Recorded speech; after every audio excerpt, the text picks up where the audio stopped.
안녕하세요. 토픽스쿨 안쌤입니다.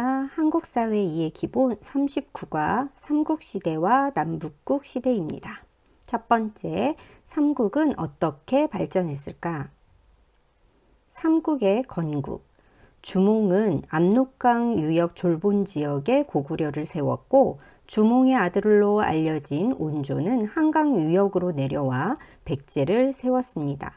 박혁거세는 경주 지역에 신라를 세웠습니다. 삼국의 발전. 백제는 삼국 중 가장 먼저 전성기를 맞이했습니다. 4세기에 한강 북쪽 지역은 물론 남해안까지 영토를 넓혔고 중국, 일본 지역과도 활발하게 무역을 하였습니다. 화려하고 섬세한 문화를 발전시켜 외에 전해주었습니다. 고구려는 5세기에 영토를 크게 넓혔습니다. 북쪽으로 만주 지역을, 남쪽으로는 한강 유역을 포함한 한반도 중부 지역까지 차지하였습니다. 신라는 6세기에 크게 발전하였습니다. 귀족과 평민의 청년들로 구성된 화랑도라는 조직을 바탕으로 나라의 힘을 키웠습니다. 그래서 삼국의 발전이 백제, 고구려, 신라의 순서로 되어 있는 걸 기억해 주세요. 두 번째, 남북국 시대에는 어떤 나라들이 발전했을까? 신라의 삼국통일. 한반도의 중심인 한강 유역을 차지한 이후 신라는 중국의 당나라와 힘을 합쳐 백제와 고구려를 차례로 멸망시켰습니다. 신라와 연합했던 당이 신라까지 지배하려고 하자 신라는 당에 맞서 전쟁을 벌였고 마침내 당을 몰아내고 삼국을 통일하였습니다. 통일신라와 발해. 삼국을 통일한 신라는 한반도에 사는 모든 사람이 한마음이 되도록 하기 위한 정책을 실시하였습니다. 통일신라 시대에는 석굴암, 불국사와 같은 불교 문화가 크게 발달하였고 동양에서 가장 오래된 천문대인 첨성대가 만들어지기도 했습니다. 고구려 장군 출신이었던 대조영은 고구려 유민들과 함께 한반도 북부 지역과 중국 만주 지역에 발해를 세웠습니다. 불상과 석등, 연꽃무늬 기와 등을 통해 발해의 수준 높은 불교 문화를 짐작할 수 있습니다. 남쪽의 통일신라와 북쪽의 발해가 함께 존재한 시기를 남북국 시대라고 합니다. 네, 문제를 볼까요? 삼국 중에서 전성기를 맞이한 순서를 바르게 나열한 것을 고르시오. 1번 고구려, 백제, 신라. 2번 신라, 백제, 고구려. 3번 백제, 고구려, 신라. 4번 신라, 고구려, 백제. 정답은요, 3번이 되겠습니다. 다음에서 설명하는 국가로 옳은 것을 고르시오. 삼국 중 가장 먼저 전성기를 맞이하였다.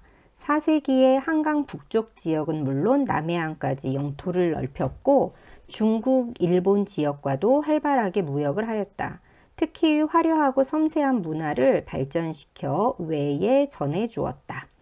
그래서 외에 전해주었고 4세기 가장 먼저 전성기, 바로 백제가 되겠습니다. 다음에서 설명하는 국가로 옳은 것을 고르시오. 5세기에 크게 영토를 넓혔다. 북쪽으로 만주 지역을, 남쪽으로는 한강 유역을 포함한 한반도 중부 지역까지 차지하였다. 그래서 5세기의 영토를 크게 넓힌 이곳은 고구려가 되겠습니다. 다음에서 설명하는 국가로 옳은 것을 고르시오. 6세기에 크게 발전하였다. 귀족과 평민의 청년들로 구성된 화랑도라는 조직을 바탕으로 나라의 힘을 키웠다. 그 결과 한강 유역을 차지하면서 삼국 통일의 기반을 마련하였다. 6세기에 크게 발전한 나라, 바로 신라입니다. 그리고 화랑도라는 조직이 있었죠. 신라에 기억해 두세요. 다음에서 설명하는 국가로 옳은 것을 고르시오. 고구려 장군 출신이었던 대조영이 고구려 유민들과 함께 한반도 북부 지역의 중국 만주 지역에 세웠다. 고구려 문화를 바탕으로 주변 나라의 문화를 받아들이며 문화를 발전시켰다. 그래서 대조영이 세운 나라, 발해입니다. 통일 신라 시대의 문화유산이 아닌 것을 고르시오. 1번 석굴암, 2번 불국사, 3번 첨성대, 4번 연꽃무늬 기와. 정답은 4번 연꽃무늬 기와는 발해의 문화유산입니다. 다음 발해에 대한 설명으로 옳은 것을 모두 고르시오. 기억, 동양에서 가장 오래된 천문대인 첨성대가 만들어졌다. 니은, 대조영이 한반도 북부 지역과 중국 만주 지역에 세웠다. 디귿, 백제 문화를 바탕으로 주변 나라의 문화를 받아들이며 문화를 발전시켰다.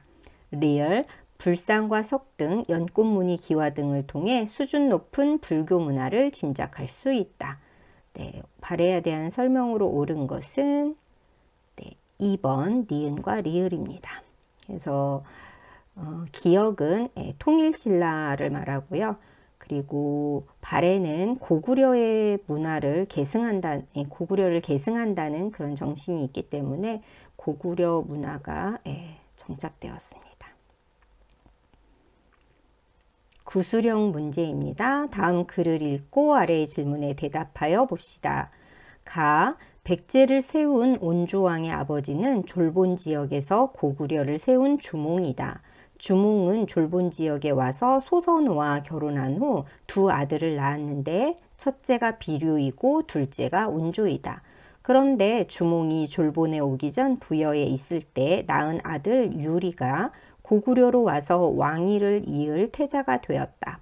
이에 비류와 온조가 여러 명의 신하들을 이끌고 남쪽 지역으로 내려왔다. 비류는 일부 신하와 백성들을 이끌고 미추홀에 자리 잡았다. 반면 온조는 나머지 신하와 백성들을 이끌고 한강의 남쪽 지역에 성을 쌓고 10여 명의 신하들의 도움을 받아 나라를 세운 뒤 나라 이름을 십제라 하였다. 이후 비류가 죽은 후 신하와 백성들이 모두 온조에게 합류하였다.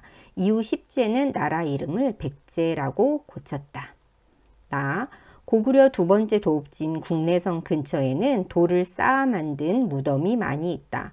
백제 초기 도읍지인 한강 근처에서도 고구려 초기 무덤과 비슷한 모양의 무덤이 있다.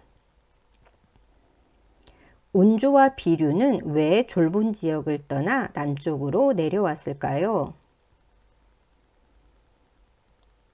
주몽이 졸본에 오기 전 부여에 있을 때 낳은 아들 유리가 고구려로 와서 왕위를 이을 태자가 되었기 때문입니다.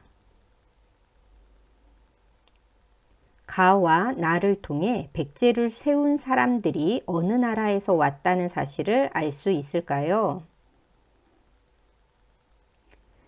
백제를 세운 사람은 온조인데 온조왕의 아버지는 고구려를 세운 주몽입니다. 고구려에는 돌무지 무덤이 있는데 백제에도 비슷한 무덤이 있습니다. 그래서 백제를 세운 사람들이 고구려에서 왔다는 것을 알 수 있습니다. 자신의 고향 나라에 있는 전통적인 무덤으로 문화유산으로 평가받고 있는 것이 있으면 소개해 보세요. 제 고향에는 카이딘 황릉이 있습니다. 응우엔 왕조의 마지막 황릉으로 베트남과 유럽의 건축 양식이 섞인 특이한 구조입니다. 20세기 초 베트남의 건축 양식을 대표합니다. 작문형 문제입니다. 다음 내용을 포함하여 발해가 한국사에 포함되는 이유라는 제목으로 글을 쓰시오. 고구려 장군 출신이었던 대조영은 어떤 활동을 했을까요?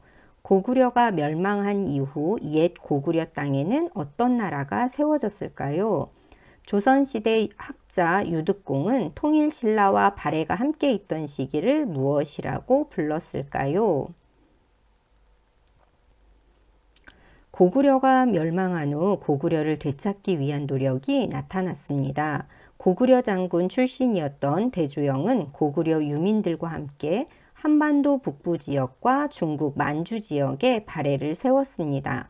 발해는 고구려 문화를 바탕으로 주변 나라의 문화를 받아들이며 문화를 발전시켰습니다. 조선시대의 학자 유득공은 발해고라는 책에서 통일신라와 발해가 함께 있던 시기를 남북국이라고 불렀습니다. 네, 이렇게 39가 삼국시대와 남북시대를 공부해 봤습니다. 여러분 수고하셨습니다.